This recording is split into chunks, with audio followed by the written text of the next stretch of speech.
오늘은 신약성경 맥잡기 오늘 마지막입니다. 마지막 시간, 아멘 주 예수님이여 속히 오시옵소서, 이 제목을 가지고 말씀을 같이 나누겠습니다. 창세기가 시작의 책이라면 요한계시록은 성취의 책이다 라고 볼 수가 있습니다. 창세기는 무슨 책이라고요? 시작의 책. 요한계시록은 성취의 책이다. 요한계시록은 하나님의 구원의 계획이 마침내 완성되고 하나님의 거룩하신 이름이 모든 창조물 앞에서 이제 영광을 받으시는 내용입니다. 비록 복음서들과 서신서에 많은 예언의 말씀이 기록되어 있지만 요한계시록은 예언된 사건들에만 초점을 맞추고 있는 유일한 신약 성경입니다.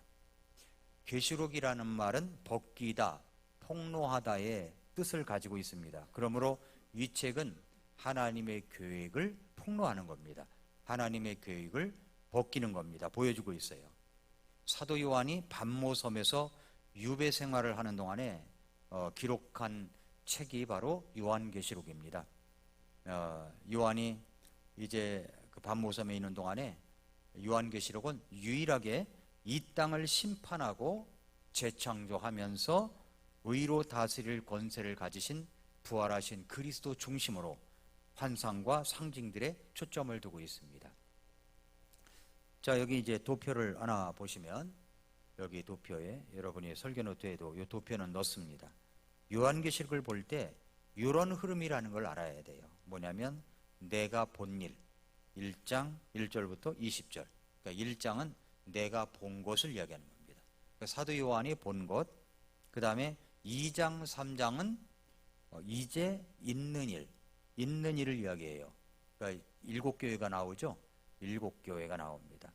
그 다음에 이제 4장 1절부터 22장 끝절까지는 장차 될 일을 이야기하는 겁니다. 장차 될 일. 그래서 이제 1장은 주 예수 그리스도에 대해서 이야기를 하고 있고, 2장은 7교회, 그리고 이제 4장, 5장은 심판자, 6장부터 19장까지는 대환란, 그리고 19장 전체는 바로 재림에 대한 것, 20장 1절부터 15절까지는 천년왕국, 21장, 22장은 영원한 왕국, 이렇게 하고 말씀하고 있고요. 1장, 2장은 그리스도의 계시를 이야기하고 있고, 그 다음에 4장부터 끝장까지는 성취의 계시. 이것을 어디서 기록했다고요? 반모섬에서 기록을 했습니다. 전에 한번 그 터키, 그리스, 로마 성지순례를 갔을 때 반모섬을 못 갔어요. 반모섬을 가면 코스가 완전히 다른 코스가 되기 때문에 반모섬을 가지를 못했었습니다. 요한계시록이 이제 이렇게 진행된다라고 하는 것을 볼 수가 있습니다. 그 다음에 이제 지도를 하나 보면은 소아시아 교회 7교회가 나와요. 이게 시계반을 돌아가는 모양으로다가 에베소서부터 시작이 되는 겁니다. 에베소서, 에베소, 서모나, 보가모, 두아디라, 사데, 빌라델비아, 그리고 라오디게아, 이렇게 이제 시계반을 돌아가는 식으로다가 이렇게 소아시아 7교회에 대해서 이야기를 하고 있습니다. 근데 이것이 이제 기록 연대와 배경을 보면 요한은 로마 제국의 아시아 지역에 있던 7교회의 예언의 말씀을 전하고 있는 거예요. 그러니까 2장, 3장에 나오는 7교회들에 대한 교훈은 가장 유명했던 에베소서부터 시계방으로 돌아가 마지막으로 라오디게아 교회에 대한 교훈의 말씀을 마칩니다. 저희 라오디게아 거기까지도 갔던 적이 있습니다. 아마 본서 역시 교회를 언급한 순서대로 유포디었을 가능성이 높다라고 하는 겁니다. 각 교회에 주는 말씀은 각각 독특한 반면에 모든 교회 전체적으로 언급된 말씀이 있습니다. 그것은 뭐냐면 귀 있는 자는 성령께서 교회들에게 말씀하시는 것을 들을지어다. 그러니까 교회들에게 다 이야기하면서 너희들이 귀가 있다면 성령께서 교회들에게 주시는 말씀을 들어야 된다, 이 말씀을 주시고 있습니다.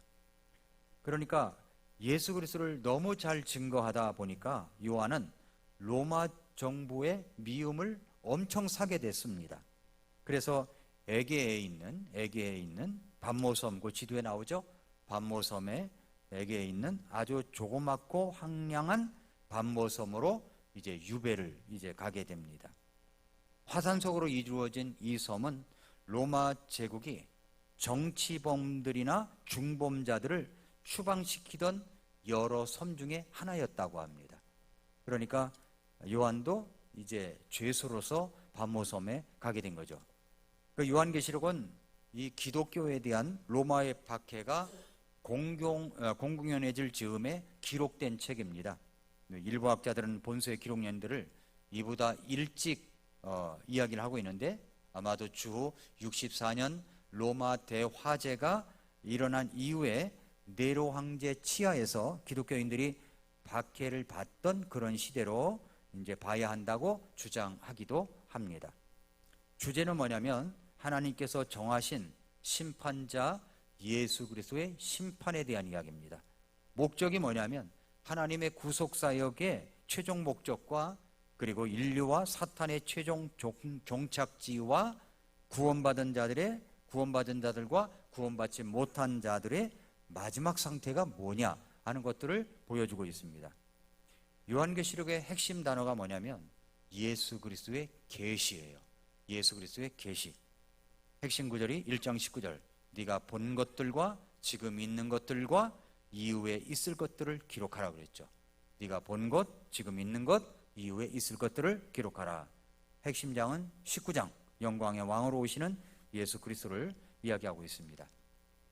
그래서 이제 사도 요한이 기록한 것을 보면은, 먼저 도표를 다시 보면은 1장이 뭐라고 그랬어요? 네가 본 것 그랬습니다. 네가 본 것을 이야기하고 있어요. 그래서 서론이 1장 1절부터 8절, 1장 9절부터 20절까지는 네가 본 것들과 지금 있는 것들과 이후에 있을 것들을 기록하라 그랬고, 이제 2장 3장은 지금 있는 것들, 지금 그러니까 에베소, 서머나, 보가모, 두아디라, 사대, 필라델피아, 그리고 라오디게아, 이렇게 7교회에 대해서 이야기를 하고 있고, 4장부터 마지막까지는 이후에 있을 것들, 그 심판자 예수 그리스도, 대환란에 관한 예언의 말씀, 7 나팔 소리, 이런 것들을 이야기하고 있습니다. 우리는 이제 예수님이 이제 이 땅에 오시기 전에 공중에 먼저 오시죠. 공중에 오시게 되면 우리는 휴거를 받습니다. 그러니까 휴거라는 말이 굉장히 좋은 말이고 성경적인 말인데, 이단들이 이 좋은 단어들을 완전히 잘못된 인식으로 사람들에게 심어놨어요. 그래서 뭐 이제 다미선교회라고 옛날에 이제 10월 28일 날 예수님이 오신다 그래가지고서 막 예수님 맞을 준비해라. 그 전에는 막 직장도 그만두고 사업도 그만두고, 그리고 헌금 갖다가 바치고, 그거 뭐 갈 건데 헌금을 왜 바쳐요? 그런데 그걸 바치라고 하니까 바치고, 그렇게 했던 적이 있습니다. 결국 예수님이 그때 오시지 않으셨죠. 예수님은 언제 오신다라고 말씀하신 적이 없어요. 그거는 아버지만 아신다고 말씀하셨기 때문에 예수님이 언제 오신다라고 하면 그건 분명히 이단이 되는 겁니다. 이 휴거라는 말이 굉장히 좋은 말이에요. 그런데 우리는 언제 휴거를 받느냐면은 환난 전에 휴거를 받는 겁니다. 환난 전. 요한계시록을 해석할 때 휴거가 언제 이루어질 것인가 하는 문제에 대해서 교회들, 교파들, 학자들마다 다 달라요. 다 달라요.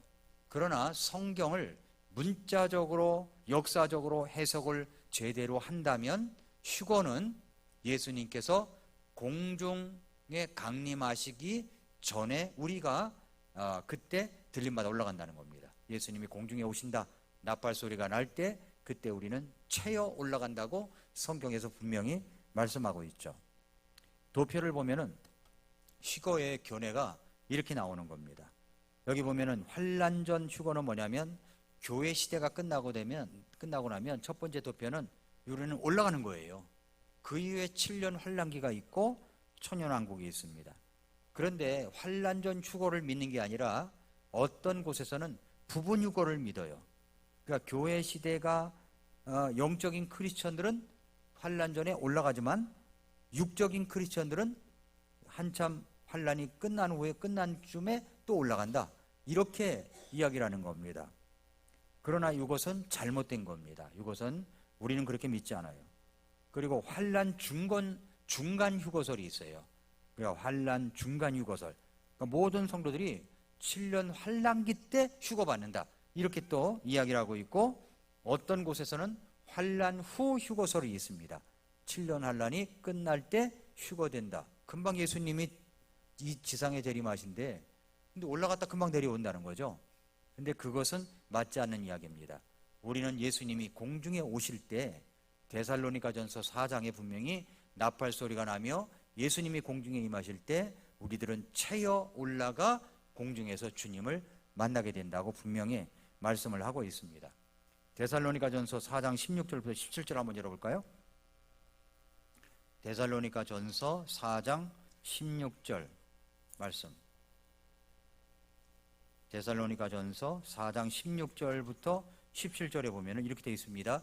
주께서 호령과 천사장의 음성과 하나님의 나팔소리와 함께 친히 하늘로부터 내려오시리니 그리스도 안에서 죽은 자들이 먼저 일어나고, 자, 그리스도 안에서 죽은 자들이 있죠?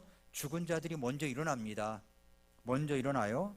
먼저 일어나고 그 다음에 그 뒤에 살아서 남아있는 우리가 그들과 함께 구름들 속으로 채어 올라가, 우리가 채어 올라가요. 공중에서 주를 만나리라.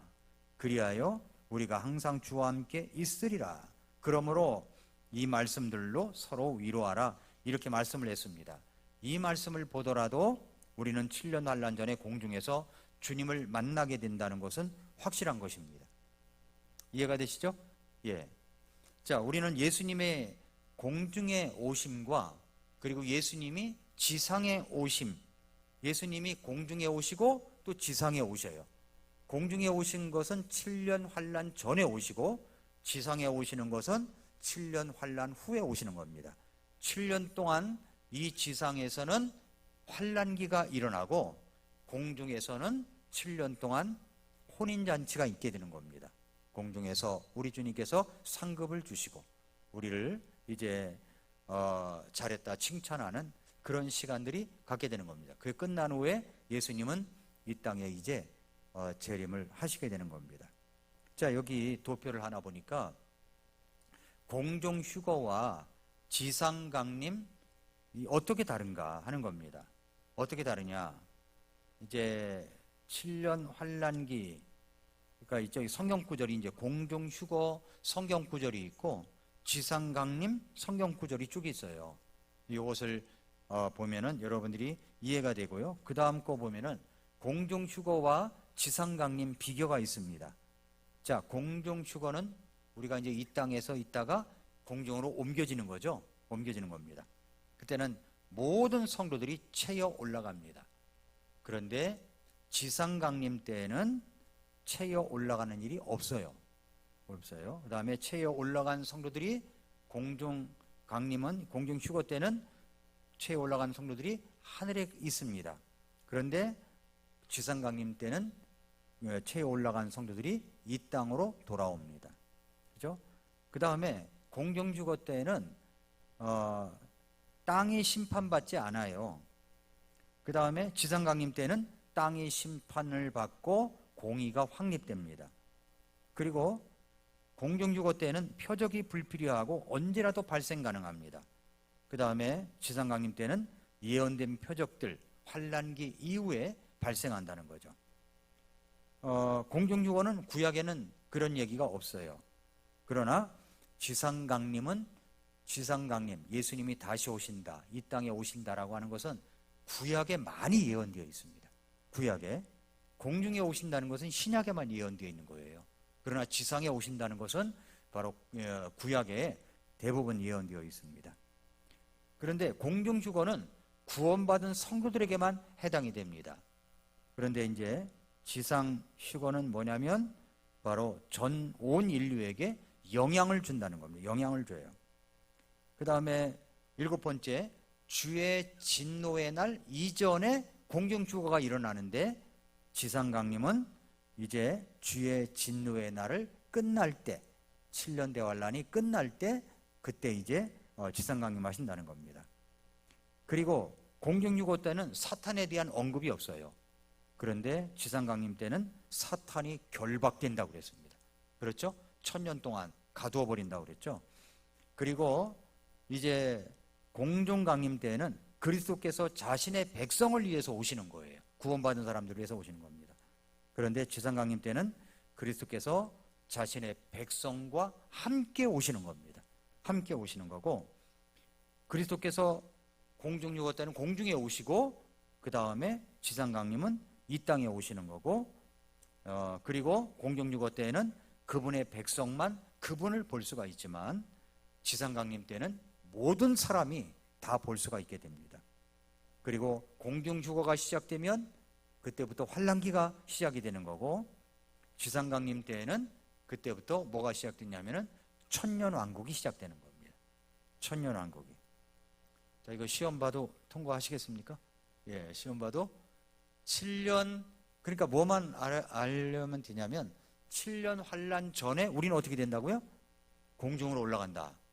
7년 환란이 끝나면 예수님과 함께 우리는 어떻게 된다? 지상에 내려온다는 겁니다. 지상 내려오고 난 다음에 뭐가 있어요? 천년 왕국이 있다는 거예요. 1000년 동안 왕국이 이제 있다는 겁니다.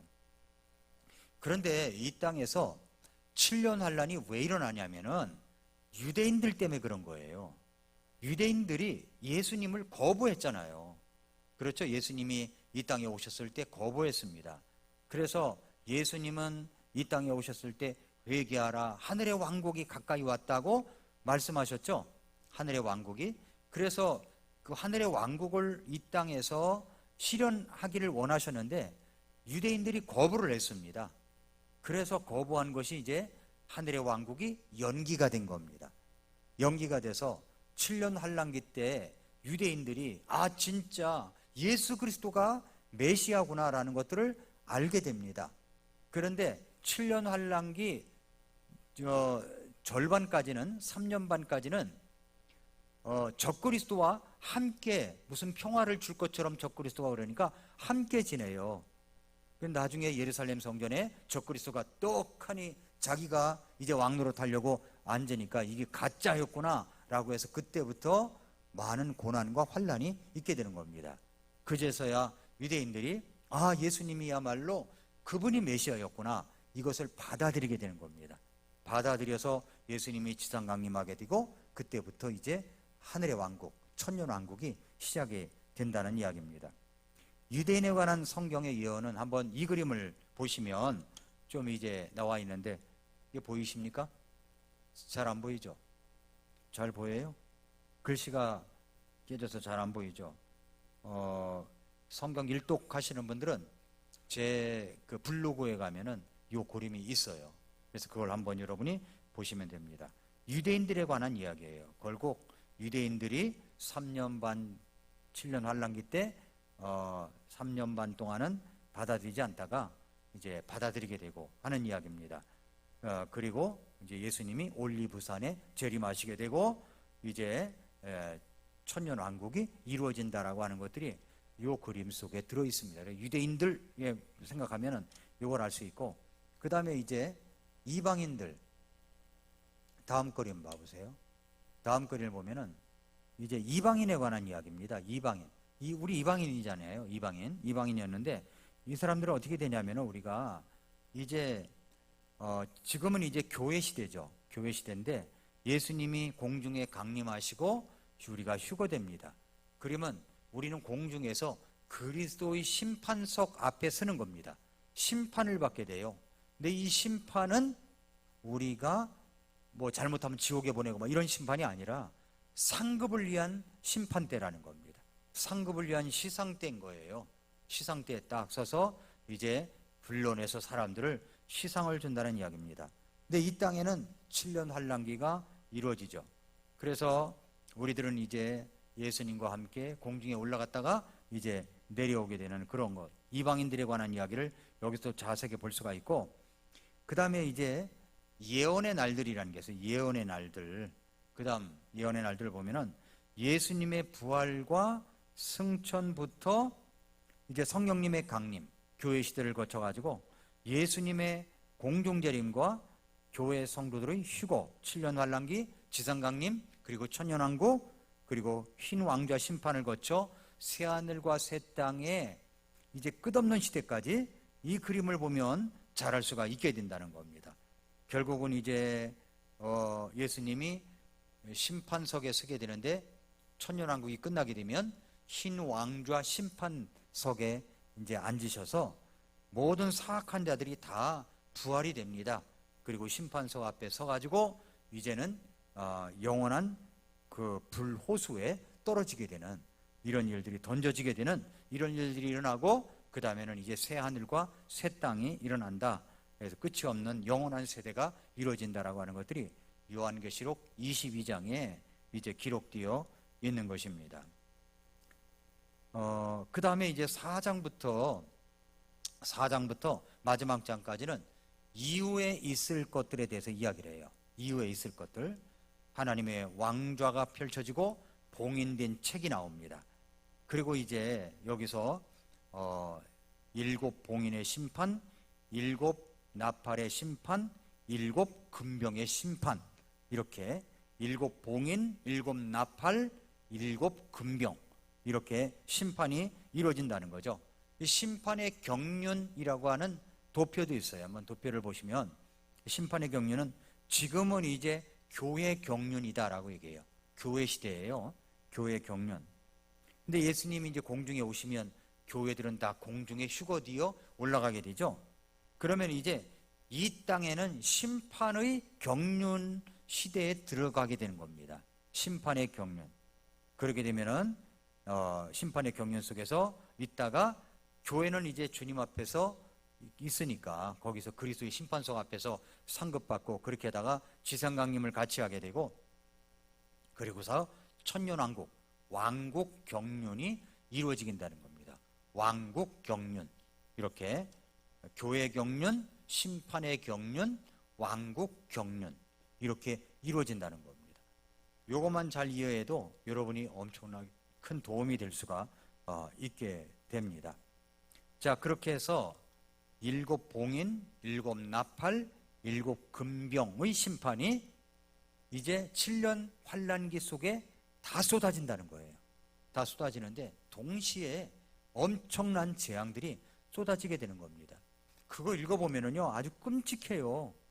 끔찍해요. 레프트 비하인드라고 하는 영화가 있어요. 여러분이 유튜브에 가서 레프트 비하인드, 남겨진 사람들이라고 하는 영화가 있습니다. 그걸 한번 영화를 보세요. 그러면 요한계시록을, 그것을 이제 저는 소설책으로 되어 있는 것을 갖고 있거든요. 이것이 영화 해가지고서 나왔습니다. 유튜브에 떠 있어요. 그걸 한번 보면은 이 땅에 남겨진 사람들이 얼마나 고통을 당하고 그러는가 하는 것에 대해서 이제 잘 나와 있습니다. 자, 그렇게 해서 7 봉인, 7 나팔, 7 금병의 심판이 이루어지게 되는데, 이런 일들이 바로 이제 요한계시록 이제 6장부터 19장 사이에 일어나는 겁니다. 그러니까 결국 이것은 우리 구원받은 사람들하고는 해당 사항이 없는 거예요. 해당 사항이 없습니다. 우리는 이 해당 사항이 없어요. 근데 누구에게 해당이 되느냐면 믿지 않는 자들, 유대인들에게 해당이 되는 겁니다. 유대인들에게. 마태복음 24장, 25장도 우리는 해당 사항이 없는 거예요. 그거는 유대인들을 향한 심판이 그렇게 이루어진다라는 것을 이야기하고 있는 겁니다. 그런데 이것을 모르면, 마태복음에 대해서 왕국에 대한 이야기를 모르면 마태복음 자체가 이해가 안 되는 겁니다. 개역 성경에 보면은 그냥 뭐 하나님의 나라라고 그랬죠. 하나님의 나라, 천국, 이렇게만 번역이 되어 있기 때문에 그 번역 가지고는 마태복음 전체를 이해할 수가 없는 겁니다. 제가 마태복음을 그렇게 개역 성경으로 읽었어도 몰랐었어요. 그런데 킹제임스 성경을 쓰고도 잘 몰랐었어요. 그런데 왕국이라는 개념을 이해하고 나니까 하나님의 왕국, 하늘의 왕국이라고 하는 개념을 이해하고 나니까 마태복음 전체가 뚫려지면서 이해가 되는 겁니다. 마태복음은 대상자가 누구였었냐면은 우리에게 주는 말씀이지만 원래 1차 대상자는 유대인입니다. 유대인. 그래서 이런 것들이 바로 유대인들을 향하여 7년 대환란을 통해서 마침내 메시아는 예수 그리스도이시구나, 이것을 이제 받아들이게 되었다는 겁니다. 그때 이제 사탄, 마귀 사탄, 용이 여자를 핍박하는 이야기, 바다에 나오는 짐승, 땅에서 올라오는 짐승, 어린 양과 14만 4천 명, 그리고 바다에서 나오는 짐승, 세 천사의 선포, 땅을 수확하는 이야기가 바로 이제 12장, 14장에 나와 있는 이야기입니다. 15장부터 19장까지는 7 금병의 심판이 나옵니다. 여기에 아마겟돈 전쟁, 음녀와 짐승에 관한 이야기, 음녀와 짐승의 정체, 큰 바벨론의 몰락, 바벨론 몰락에 대한 세상의 애도, 바벨론의 최종 운명, 하늘이 바벨론의 심판을 기뻐한다, 이런 이야기가 15장부터 19장까지 나와 있게 되는 겁니다. 그러면 교회는 어떻게 되느냐? 도표 하나를 또 보세요. 교회는 지금 이제 교회 시대잖아요. 교회는 예수님께서 공중에 오셨을 때 교회는 모두 휴거돼서 올라가는 거예요. 성도들이 다 휴거되어 올라가는 겁니다. 그리고 무덤에 있는 자들이 먼저 다 부활하는 겁니다. 다 부활하는 겁니다. 그래서 데살로니가전서 4장 13절부터 이제 18절까지 그 이야기가 나와 있고, 그리고 공중에서는 그리스도의 심판석, 혼인잔치가 이루어지게 되고, 교회가 행위에 대해서 심판을 받는다는 겁니다. 우리가 하나님 앞에서 어떤 행동으로 살아갔는가, 이거에 대해서 심판을 받는다는 이야기죠. 이제 그러나 이 땅에서는 환란기가 일어나는데 로마 카톨릭, 그 교황 주도의 거짓 음녀 교회들이 활개를 치며 이제 적그리스도로서 왕노릇하는 그런 일들이 일어나는데 많은 핍박과 어려움이 있게 됩니다. 그 다음에 이제 하나님의 심판이 있고, 그리고 이제 교회는 지상에 그리스도의 지상 강림이 이루어지게 됩니다. 그리고 천년왕국에 바로 그리스도와 함께 통치하는 이야기가 바로 여기에 천년왕국 때 이루어지게 된다는 이야기입니다. 이해가 되셨죠?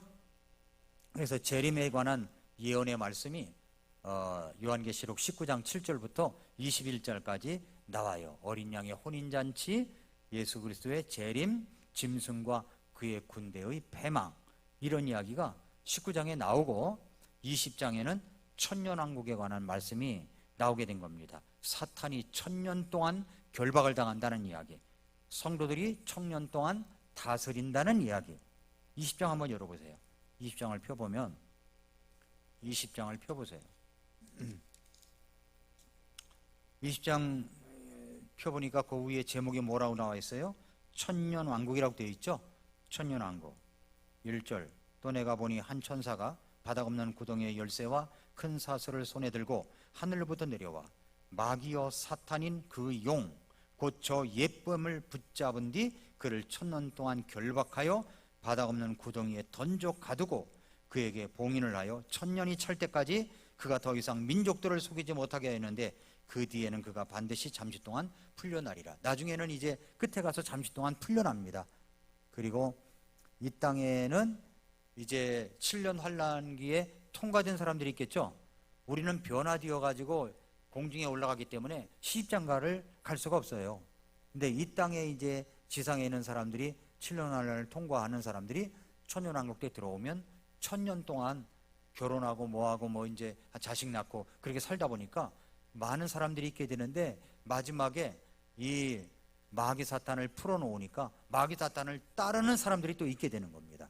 그때 이제 완전히 동시에 뭐 길게 전쟁으로 갈 것도 없이 동시에 그것이 판가름이 나가지고 하나님의 심판이 이루어진다는 것이고요. 그리고 나서 이제 20장 7절부터 사탄이 노임을 받고 반역을 주도하는 이야기, 20장 10절에 사탄이 영원 무궁토록 밤낮으로 고통을 받는다는 이야기, 20장 11절부터 15절까지는 흰 왕좌 심판이 이루어진다고 하는 이야기가 나옵니다. 그래서 이제 예언의 날들이라는 도표가 하나 있는데 그것도 한번 봐보세요. 예언의 날. 천년왕국이 끝났습니다. 그러면 사악한 자들의 둘째 부활이 일어나는 겁니다.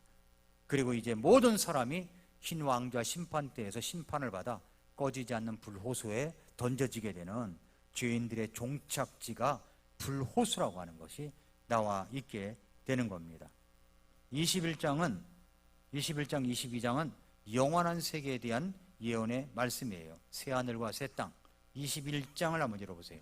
21장 1절.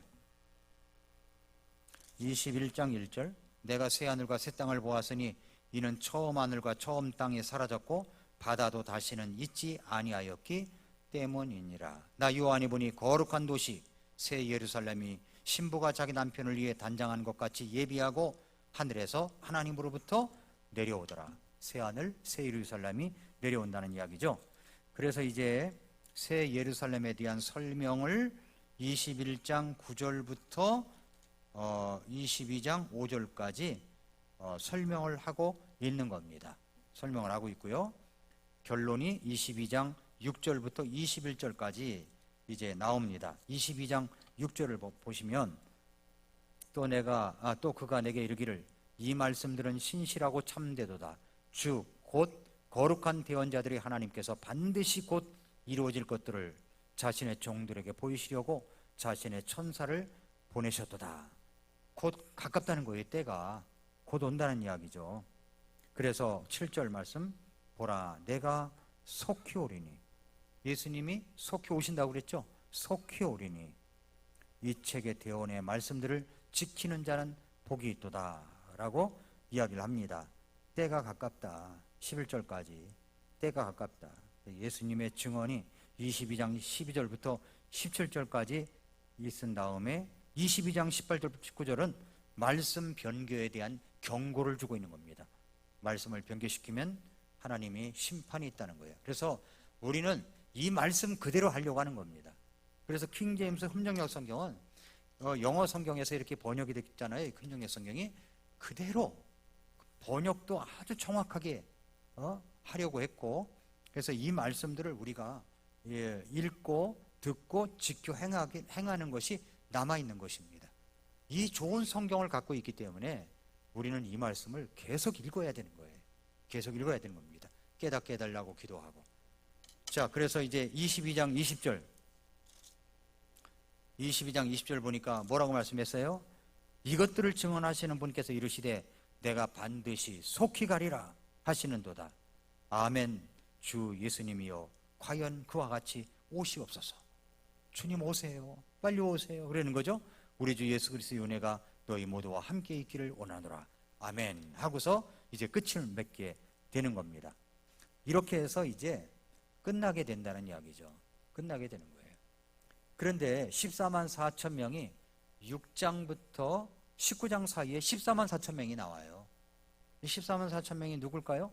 요한계시록 14만 4천 명이 누구예요? 유대인인 거예요. 유대인. 한국 사람이 아닌 거예요. 그런데 신천지는 한국 사람이라고 그러잖아요. 12지파에 다 들어가야 되고 14만 4천에 들어와야 된다고 이야기를 하고 있잖아요. 그건 가짜인 겁니다. 신천지는 완전 이단이에요. 인사도 하지 말아야 되고 드리지도 말아야 되는 겁니다. 그와 같은 이단이 전무후무한 이단입니다. 그러니까 이단은 어떻게 나냐면은 이단 속에 있던 사람들이 이단을 만들어내는 거예요. 다 이단이 이단을 만들어내는 거예요. 그런데 그 이단이 요한계시록 14만 4천 비유로 모든 것을 해석한다고 하면서 비유로 다 푸는 겁니다. 자, 우리는 문자적 역사적으로 해석한다고 그랬죠. 요한계시록을 쭉 읽어보면은 그냥 문자적으로 쭉 해석이 되는 겁니다. 그러면 우리가 요한계시록을 쉽게 1장부터 쭉 읽어보면은 금방 이해가 되는 겁니다. 여러분이 오늘 설명을 들으셨으니까 한번 요한계시록을 쭉 읽어보시면 아, 이게 그 말씀이구나. 아, 지금 그 7년 환란기 속에 있는 거구나. 이렇게 읽으면은 이것이 금방 이해하기 쉬운 겁니다. 22장 요한계시록을 읽다가 뭐 7 봉인, 7 나팔, 7 금병의 심판이 막 쏟아지고 뭐 3분의 1이 바다가 전부 다 이제 뭐 뻘겋게 되고 하늘에 뭐 별들이 떨어지고 이런 재앙이 떨어지고 물이 쓰게 되고 뭐 이런 이야기를 들으면은 야, 이거 어떻게 살아가는 거야? 이거 내가 준비돼야 되는 거 아니야? 이렇게 무서워 떨 수가 있는 겁니다. 근데 그게 아니죠. 그건 우리하고는 상관이 없다는 겁니다. 그래서 요한계시록을 쭉 읽어보면은 이 말씀이 쉽게 요한계시록 전체의 맥을 딱 잡고 읽으니까 정말 마지막에 가서는 주 예수님 빨리 오세요, 이 말씀이 그냥 저절로 나오게 되는 겁니다. 이해가 되셨죠? 요한계시록 어려운 책이 아니에요. 어려운 책이 아니에요. 그런데 마귀사탄은 창세기하고 요한계시록은 어렵다고 이야기를 해요. 창세기는 너무 신비스러우니까 그걸 믿지 말라고 이야기하고, 요한계시록은 아예 듣지도 보지도 못한 이야기가 적혀 있으니까 또 잘 이해도 못하고, 그러니까 읽지 못하게 하는 겁니다. 그러나 오늘 말씀의 설명을 들으신 여러분들은 요한계시록을 다 이해할 수가 있고 설명을 들을 수가 있는 겁니다. 그냥 잘 모르겠으면 지금 이게 7년 환란기 속에 이게 일어나고 있구나 라고 하는 거, 지금 2장 3장은 그때 당시에 교회들에 대해서 이야기를 하고 있구나, 이 교회의 모습은 오늘날도 똑같이 있구나 라고 이해를 하고, 그리고 6장 이제 4장부터 넘어가서 6장부터 19장까지는 환란기 때 일어날 일, 그리고 19장, 20장, 21장, 22장은 바로 이제 마귀사탄이 끝나게 되고 천년왕국이 이루어지고 결박이 되고, 그 다음에 결박이 풀리면 마지막에 흰 왕자 심판대가 열리게 되고, 나중에는 이제 예루살렘, 새 예루살렘, 새 하늘과 새 땅이 이루어진다라고 하는 것으로 이제 끝이 나게 되는 겁니다. 다 이해가 되셨죠? 시험 봐볼까요 한번? 예, 성경이 그렇게 우리가 설명을 드리면 어려운 게 아니에요. 그래서 이게 쉽게 우리가 풀어갈 수가 있습니다. 요한계시록을 쭉 다시 한번 읽어보시기를 바랍니다. 기도하겠습니다.